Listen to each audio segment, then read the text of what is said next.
Welcome to our virtual award presentation. Usually we present these awards on a stage in a room full of people, but we wanted to present the awards live because the work that the recipients have done is so critical to our community and they are so very important to us. I have the distinct honor of being your host, Michael Raytard, the current Vice Chair of Legal Aid and Coast to Coast Legal Aid. I'm so excited to be part of the presentation of the award today. And now, without further ado, I'd like to introduce Cheryl Francis, Board Chair of Coast to Coast Legal Aid of South Florida, who will present the Commitment to Justice Award to Juliette Lippman. Thank you, everyone, for joining us today. I'm very excited to be presenting this award to Juliette Lippman. The Commitment to Justice Award was established by Coast to Coast Legal Aid of South Florida in 2011. The award honors members of the community whose work reflects and embodies the mission of CCLA to improve the lives of low-income persons in our community through advocacy, education, representation, and empowerment. Juliette Lippman is a partner at Berman, Lippman, and Gregoire, PLLC, a U.S. News and World Report top law firm. Juliette practices exclusively in the area of marital and family law and is a Florida Supreme Court certified family law mediator. And Juliette embodies all the characteristics that we look for in somebody who gets this award. And I'm pretty excited today for Juliette. She's been an advocate for legal aid programs for years, and most recently as a president of the Florida Bar Foundation. On our local level, she's taken pro bono cases, trained and mentored attorneys, participated in our Holiday Adopt a Family program, and served on fundraising and special event committees. She continually brings resources to bear that improve the lives of some of the most vulnerable members of our community. Juliette's firm is involved with the Mission United Veterans Pro Bono Project. When it became apparent that there was a need for mentors in the area of family law, Juliette stepped up. They took it upon themselves to volunteer as mentors and also by recruiting family law attorneys to serve as mentors. The firm also generously hosted training courses for the volunteers. Juliette received the Florida Bar Foundation Family Law Chair Special Award of Merit presented in recognition of outstanding service, dedication, and loyalty to the family law section of the Florida Bar Association, as well as the Broward County Bar Association's Joseph J. Carter Professionalism Award for exhibiting the highest degree of professionalism in terms of respect for the law and preservation of decorum and integrity of the legal system. So without further ado, it gives me great pleasure to present the award to Juliette. Congratulations again, and thank you for your service. Thank you, Cheryl. Hi, everybody. I am so excited that everybody is joining us for this Facebook Live event.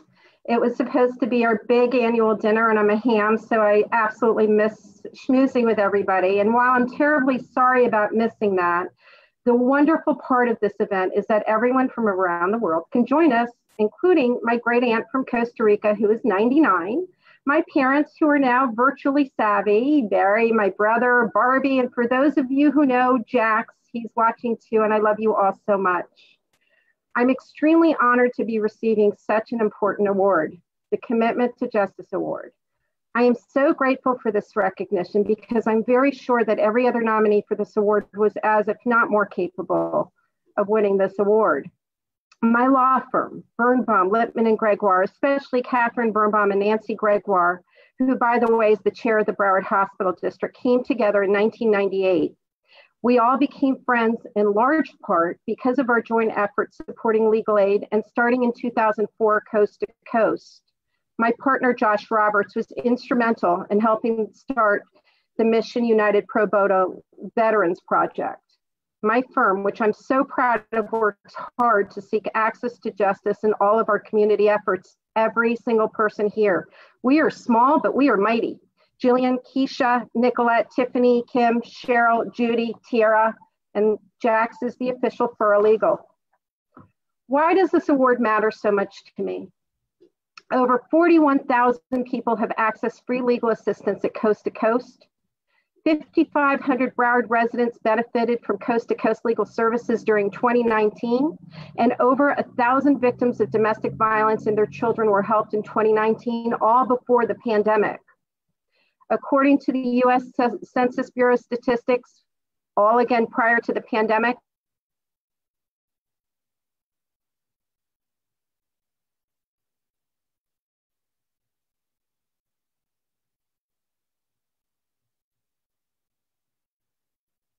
and here we have our technical difficulties.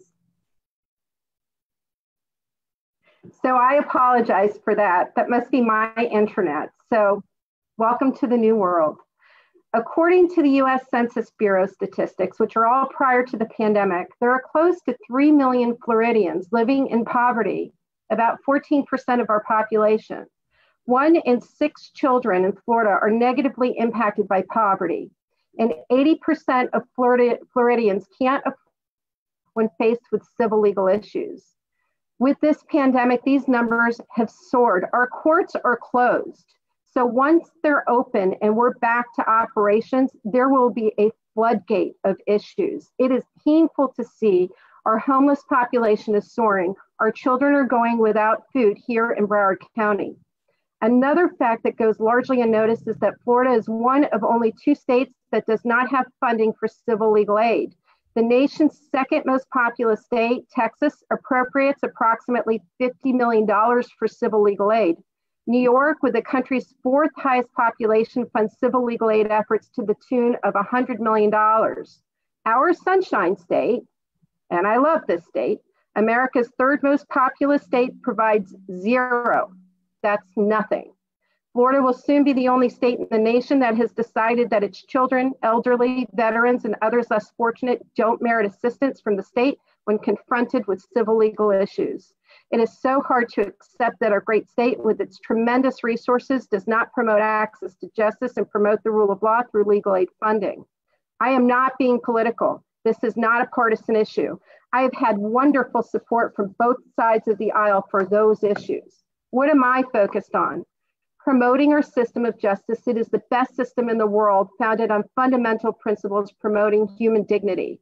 While those facing a criminal charge are guaranteed legal counsel if they can't afford representation, anyone with a civil legal issue must go it alone if they can't afford a lawyer. Simply put, low-income people fall farther and farther behind when legal issues add up.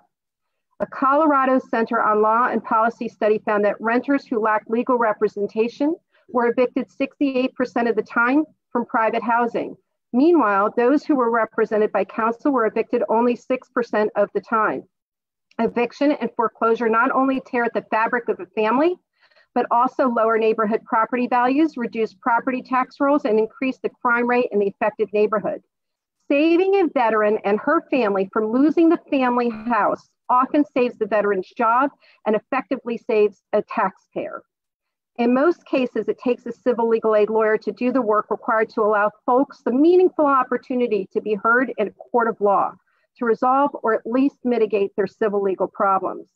And studies show that cases handled by lawyers settle more than 95% of the time, which lightens the load of an already overburdened judicial system. This is what Coast to Coast does.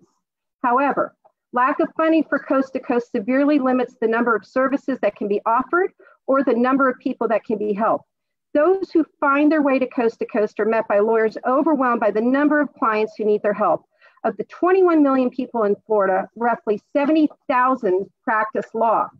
410 of them are dedicated to full-time employment, representing indigent and vulnerable persons in need of civil legal aid assistance with no state funding. Funding civil legal aid is not a partisan issue. The Florida Access to Civil Legal Assistance Act, FACLA, was signed into law by Governor Jeb Bush, our Republican governor in 2002, who gave me a gubernatorial appointment representing people with disabilities. Every year thereafter, until 2015, the Florida legislature voted to fund that act. But after 4 consecutive gubernatorial line item votes beginning in 2011, the legislature simply stopped appropriating such funding. Similarly, efforts are made by some each year in Washington to defund Legal Services Corporation, which was signed into law by President Nixon, which provides limited federal funding to designated legal aid providers. There's 7 in Florida. Apparently, those who attempt to defund civil legal assistance are unaware of a 2016 study by the Resource for Great Programs that found that civil legal assistance creates more than 2,200 jobs in Florida's local communities. And for every dollar spent on legal aid, $7.19 of positive economic impact is generated. Ostensibly, they also fail to appreciate that meaningful access to justice promotes and protects the rule of law, which is the last defense to a strong and stable democracy. When people lose their faith in their ability to seek redress from the legal systems, they take to the streets and sometimes resort to violence. Shays' Rebellion in 1786 and John Brown's raid at Harper's Ferry in 1859 teach us that history has a way of repeating itself if people lose faith in their government. It is unfair that our justice system is accessible only by those with enough money to endure the process. Merits, not money, should be the deciding factor when it comes to justice. For the good of our great state, our country, and our county, we must find ways to provide meaningful access to justice to everyone. Everyone includes the poor, people with disabilities, those who are destitute, the elderly, our veterans, and countless other survivors, many of whom are our friends, our family members, employees, coworkers, and neighbors. I sincerely thank each and every one of you, Patrice Peldino, Cheryl Francis, and Michael Raytart. A special thank you to everyone at Coast to Coast. You are our frontline workers. You inspire me to do more. Thank you for helping me reach a stage where I can proudly hold up this award, and I promise to only get better at my work. Thank you again. Thank you so much, and congratulations, Juliette. And thank you to our Facebook Live audience. My work would not be complete without reminding you that you can make a donation to celebrate Juliette's work. Just go to the events page on Facebook or visit our website at coasttocoastlegalaid.org. Thank you for joining us today, and have a wonderful rest of your day.